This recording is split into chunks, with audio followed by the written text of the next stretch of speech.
I found on Amazon a full body PPF kit for like under $700, which kind of blew my mind because I've been interested in doing PPF on a car for a while now, especially with all of the rock chips that I've seen in my previous Teslas.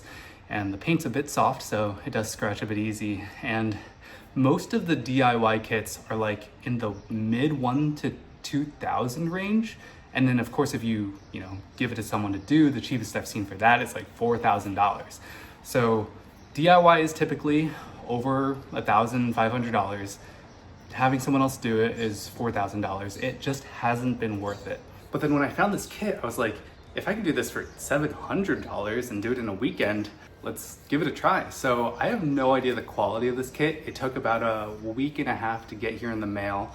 I put the Amazon link in the description down below, and I'm gonna give this a try. I just finished cleaning, prepping the car, and I watched a bunch of YouTube videos and tutorials on how to do PPF. I'm doing this in an open garage, not in a PPF shop like I've seen in a lot of other DIY videos. I'm not looking for a perfect result. I'm just looking for something that's like good enough and looks pretty decent. So let's see if this $700 PPF full body kit actually works. Right now the hood looks pretty good. So I'm actually gonna start on the hood. One, because it's big and flat.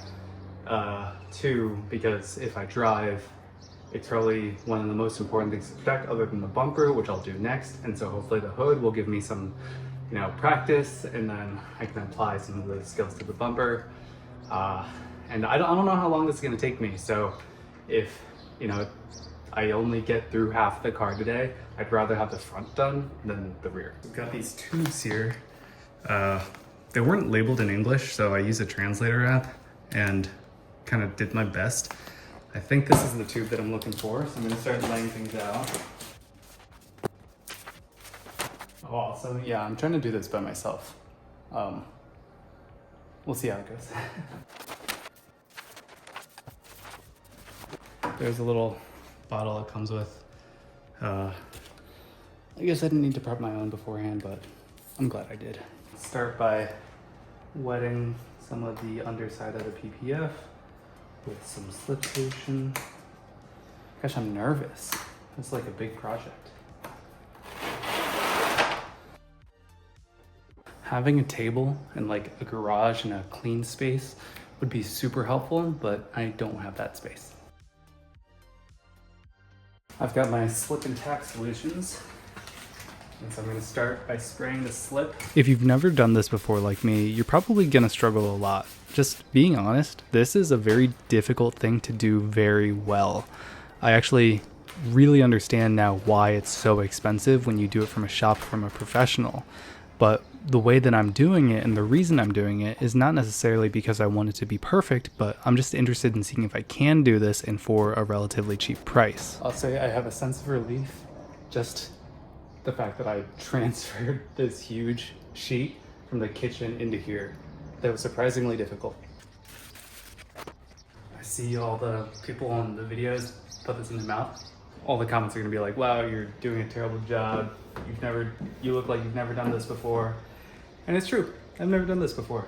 And I'm not looking for perfection. I'm just looking for paint protection. So one thing that's a little difficult is getting this edge to line up perfectly, because those sides are tacked down now. And I'm kind of just, oh yeah, I'm trying to get it right there. All right, so now that that's there. The hood alone took me about an hour and a half because I kept applying it, squeegeeing it. It wouldn't look quite right to me, and then I would pull it up and then do it again. But I will say that even though the quality isn't perfect, I learned so much just from doing the hood that I was able to bring into other parts of the project. With the spray bottle, there's a little piece of dirt or something on the bottom, and I nicked the car. And there's this like tiny, hardly perceptible scratch here. I guess you can see it. That's how soft this paint is. I'm still not done with the hood. Big learnings: use more slip solution than you think you need and less tack solution than you think you need. Definitely not perfect. There are quite a few bubbles and marks and stuff. I'm gonna let it rest and see See how it does. This is gonna be bad, putting the bumper on by myself. It is what it is. The thing that I don't like about the bumper, the way that it's cut, there are other pieces too, like headlights and things, and it's just making me like I have to be more careful with this than I would like. So if they could separate the bumper and have it just only be the bumper on the film paper, that'd be great. Because now this is dirty and there are other pieces. Like, you know, what am I gonna do? But just annoying. One annoying thing about this kit is that they didn't have a cutout for the circle here. So it's been hard to get kind of all the fluid out. And so I'm gonna have to cut it with a knife. I will say after I finished the bumper, I started doing a much quicker job.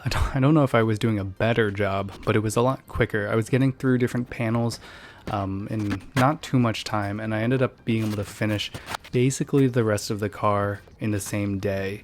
It took me about 14 hours to get PPF on all of the panels of the car. There was actually a top PPF over the glass roof that I just didn't do because I didn't feel like I needed to do it. For this kit in particular, I do wish there were more instructions, like piece by piece instructions. You can look at other examples on YouTube of different companies that have more robust tutorials and things like that. But there were some times where I was looking at a piece and I was like, where do I attack this and where do I need to stretch this? Because some of them weren't very clear. And then it also wasn't clear which corners should be just aligned directly to the panel and which corners should be folded over or which sides should be folded over. And because I didn't necessarily know what I needed to do with all of the material, you'll see in some of my example footage later on that I just have some that's kind of hanging randomly, and while I don't think it looks terrible, it's definitely annoying in some places. Just as a beginner's opinion, I would have actually preferred less material overall, and just so I could go up to the edge of corners without having to fold them over. The few areas that had this without needing to pinch and fold, I felt like I did a much better job on. And then if you look at the way that the side mirrors are cut, it's a little bit confusing because it doesn't provide full coverage, and then the area where the seam is cut is just so in that it was really hard, and I'm not sure if it's just a lack of skill, but it was really hard to get this to look good in any way that it was on. The holes for the door handles ended up being a bit of a pain point for me because there would always be this webbing that formed. I ended up just cutting this out with a knife, and that was actually pretty good, but I just could not get this to stick or stay. When you get to the rear end of the Tesla, you can either choose to debadge it, which I did for this funny video here, but you could also just, for this middle bar, place it over. There are perforated areas that I think you can cut out, but honestly I didn't even try because I debadged it instead. I used Goo Gone, did a few passes with a scraper tool, then used more Goo Gone, cycled that for a few times, and all of the Tesla badging on the rear is pretty easy to take off, especially with a hairdryer, Goo Gone, scrape tool, and you don't have to worry about it too much. And if you're curious about the badging that I ended up putting on the car, you can check out that video in the description down below or somewhere in the sidebar as well. But after about 14 or 16 hours of work, I had full coverage on the car now with PPF. And what I'll say is that it looked great from a distance. When you are more than 10, 15 feet away from the car, it actually looks really good. The color of the car shines, it pops, it looks fantastic. But it's when you start to get closer that you can notice my lack of skill, the imperfections, the bubbles, the creases and wrinkles and wraps and all that sort of stuff. Many of the smaller bubbles that you'll see here dissipated over time, but the bigger ones definitely stayed, and anytime there was like a crease in the PPF, I was actually pretty surprised that that didn't go away with heat or time. So for the bubbles that were flat but also annoying to me, I did use this diabetic syringe and then was able to, for the most part, reduce the size of those bubbles a lot or remove them completely by poking a hole very carefully, totally parallel to the bubble itself or to the car itself, and then squeegeeing out the water or air that was in that bubble. So this is a really good example of one that essentially just disappears.